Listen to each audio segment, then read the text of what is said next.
Are you writing a story about us? Is it by a chance a story about me? I am writing about you.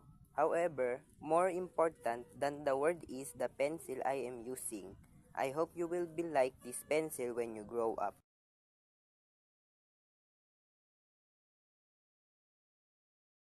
It is exactly the same as every other pencil I saw in my life. It is all in the way you look at things. There are five quality in the pencil that if you will able to maintain will make you a man piece with the whole world.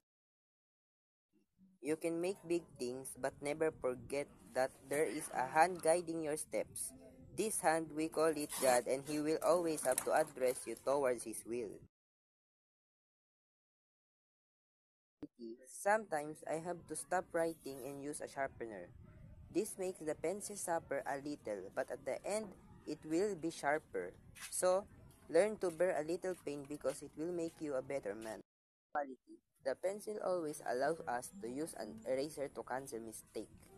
Understand that correcting something we did is not necessary, a bad things but something fundamental to keep us on the right path. What is really important in the pencil, it's not wood or the shape, but the lid is inside. So be always careful of what happens inside of yourself. And the fifth quality is always leave a sign. In any case, be aware that everything you do in your life will leave trails. Try to be conscious for every single action.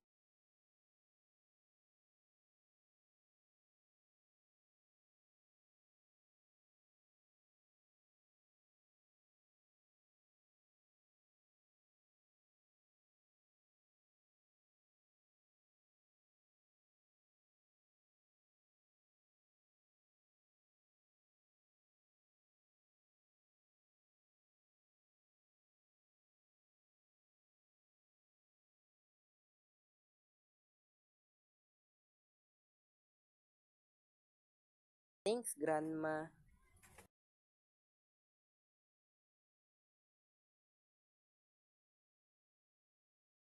Thanks for your advice.